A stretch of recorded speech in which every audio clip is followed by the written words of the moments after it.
Hello guys, hello Leo, welcome dito sa aking channel, Kapalaran 888. Welcome Leo. Alamin natin kung ano yung energy, message, vibration para sa inyong lahat. Ito ay para sa new moon ngayong February 9. Okay, Leo, reveal what needs to be seen. Okay, good card. Okay, tingnan natin.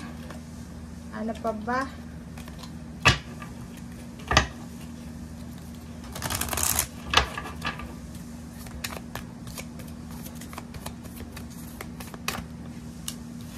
Okay, no.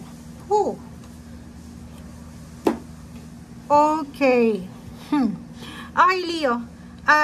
Sinasabi ng baraha mo dito na if ever may gusto kang gawin or may posible kang pinaplano or may gusto kang i-reveal or may gusto kang parang ano, like for example, Leo, may kaaway ka and gusto mong i-prove sa mga tao na tama ka against dito sa kaaway mo, ang sagot sa iyo ng baraha, it's a no.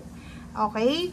You don't need na i-prove yung right mo or kung tama ka or mali. Let it go. Okay? Yun yung sinasabi ng baraha natin dito, Leo. Okay? So, may Scorpio kasi dito eh. Alam mo yung Scorpio, Scorpio energy, yung minsan, hindi sila masyadong aware sa nararamdaman ng mga tao sa paligid nila. Kulang sila sa awareness. Like, for example, pag sinabihan mo siya ng sikreto, sasabihin niya talaga. Okay? So, integrity. Yun yung pinaglalaban dito ng dalawang baraha. So, may mga Leo dito na kailangan yung iwasan ito. Para to sa inyo sasabihin natin, tingnan mo. Tingnan mo yung flower, naka-upside siya. Upside down. Tapos yung hawak mo naman nasa tamang direction. 'Di ba dapat yung flower, unless na orchids yan or any types ng flower, pag ganun pataas. So, sinasabi ng Barasir dito na eto ay wag na wag nating gagawin, 'di ba? Like for example, may isang flower, 'di ba? May flower na nagbo-bloom, nagbo-blossom, nagsisimula pa lang siyang umusbong. Tapos ano yung pwede nating magawa? Diba? Ano yung pwede nating magawa natin para mas lalo itong mamukadkad siya? Gaganunin ba natin yon? Puputulin natin tapos i-upside down natin para mabuhay? Hindi, diba? Kailangan natin yun na i-prune or kailangan natin yun na diligan araw-araw. And bakit no ang sinasabi dito? Wag na wag daw nating gagawin na putulin. Like kung may isang tao na nakikita tayong umaasenso sa buhay, tapos, syempre, siguro may mga lihim na inggit or hindi natin sinasabi na ikaw yun, pero iyon yung kailangan nating iwasan ngayong February ha. Kasi, tao ka lang, kung nakakaramdam ka ng inggit, normal yon. Pero kung may magsasabi dito na, ay ako hindi ako naiinggit, nako, alien lang siguro yung hindi naiinggit. Okay? So, dito sinasabi, if ever man na nakikita natin na yung ibang tao, like family member, na umaasenso sa buhay, kailangan nating palakpakan sila. Purihin natin, tapikin natin sa likod na good job. Ikaw yung, parang sasabihin natin, ikaw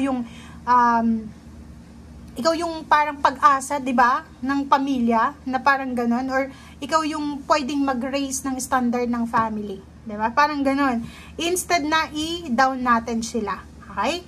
So, dito sa barahang to, integrity yung pinag-uusapan dito eh. For example, may kaaway ka, ang kaaway mo tong taong ito is close kayo dati. So, marami kayong napagkwentuhan. So, conversation ba? Diba? As a mature individual, may conversation kayong pinag-uusapan na napapag-usapan nyo yung future nyong dalawa, yung past nyo, or yung mga nangyayari sa paligid nyo. And as a human being din, may napapag-usapan kayo tungkol sa ibang tao. 'Di ba? Kasi human being yun eh. Sino ba yung magsasabi dito? Hindi. Wala kaming pinag-uusapan na ibang tao. Imposible yan, guys. Okay?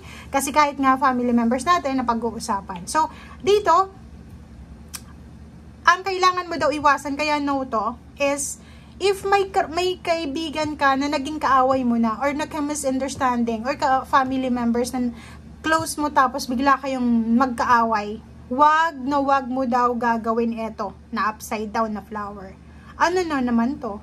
Yung i-reveal mo kung ano yung mga napag-usapan nyo. Like for example, ikaw si Leo, tapos kausap mo si kung anong zodiac sign, tapos bigla kayong nag-away. Nung kayo ay okay pa, pinag-uusapan nyo kunyari si Gemini. Tapos nung nag-away na kayo, si Gemini, pumunta ka kay Gemini, alam mo, sabi ng ganito, ganyan. Yun ang iwasan mo daw, yung upside down. Kasi it's a big no daw to. Sleep on it. Kasi pag sinabing sleep on it, sa karma yan eh. 'Di ba? So pwedeng ngayon is masaya ka dahil nasabi mo, nasaktan ko eh. 'Di ba? So kasi ang tendency naman nun, sasabihin naman, like for example, sinabi mo kay Gemini na, alam mo, sabi ni ganyan, ganito, ganyan ka daw. So si Gemini naman, i-confront siya, i-confront yung taong yon. So integrity mo yun. 'Di ba? Integrity mo, lalo na siguro kung nasa age ka pa ng teenager, maintindihan natin yun kasi medyo nagmamature. Pero kung ang edad mo is nasa 30 plus years old, above ka na, tapos ganun yun, parang mali yun, guys. Maling maturity yun. And yun ang pinakamahirap is yung integridad natin. Kasi yung integridad natin dito is yung dapat mabuti tayo sa likod at sa harap ng mga tao sa paligid natin. And yung mga conversation na yan, hindi yan dapat, di ba? Hindi yan dapat inire-reveal. Kasi hindi naman, alam mo yun yung sinasabi ng Baraha. Basta yun lang yung pinapahiwatig dito ng upside down.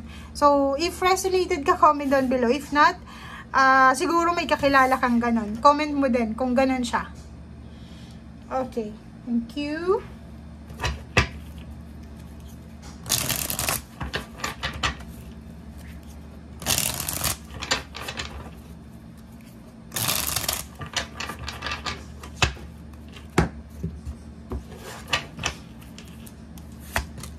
Okay, first card natin is Ten of Wheels, Ten of Pentacles, the Hermit, Three of Wands, and Queen of Wheels.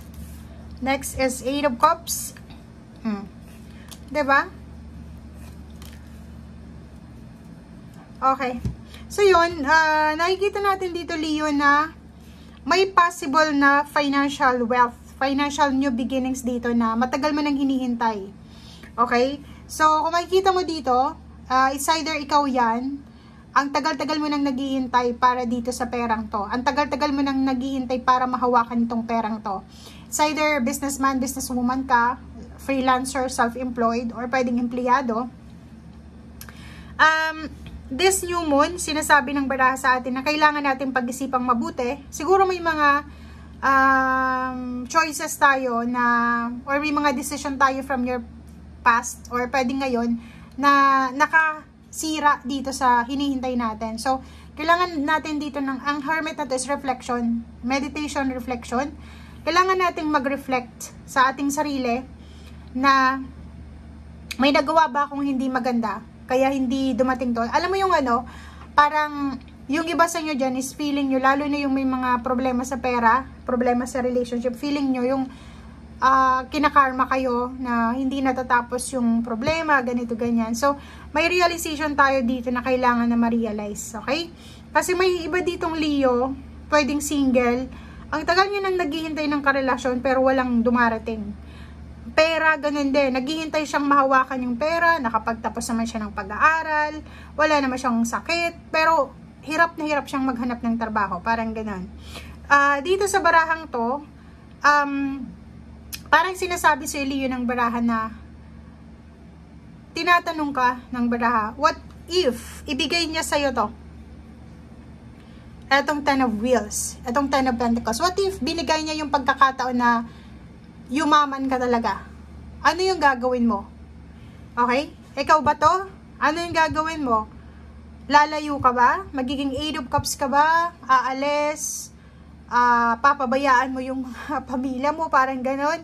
So, yung wealth naman kasi, yung wealth and prosperity, may ano yan eh, may kanya-kanyang kaakibat na obligasyon. Hindi, like, alam mo yung mga tao, hindi yan pinapayaman, hindi yan yumayaman ng parang lang, na, ang tawag dito, yung immediate lang na walang rason. May rason kung bakit pinapayaman ng isang tao. It's either kailangan siya ng mga tao sa paligid niya, or it's either pwede siyang maging good Samaritan, pwede siyang maging angel sa lupa na makakatulong sa mga naghihirap.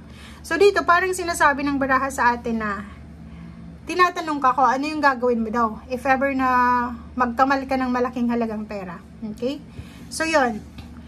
Dito sa barahang to, sinasabi ng barahan na may relocation, like for example, hindi ka na masaya sa relationship mo, or hindi ka na masaya sa trabaho mo, or hindi ka na masaya sa kung anong nangyayari sa'yo sa ngayon. 'Di ba? Ang sinasabi ng High Priestess, bago ka gumawa ng desisyon na umalis, bago ka mag-resign, bago ka makipaghiwalay, kung relationship yan, pag-isipan mo munang mabuti, tanungin mo yung sarili mo. Okay?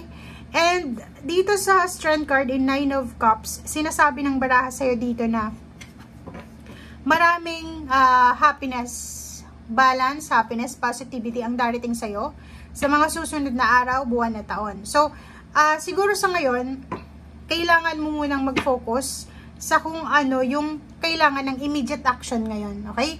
Huwag tayong masyadong maging advanced, like, di ba may mga ganun like, pag yumaman ako, huyo sila sa akin, parang ganun. So, grudges yun, resentment. Hindi tayo pakikinggan ng Panginoon ng universe sa manifestation na yun. Okay? Yun nga yung sinasabi ng baraha na lahat ng blessings, itong Queen of Wheels and Ten of Wheels is may kaakibat siya na obligasyon.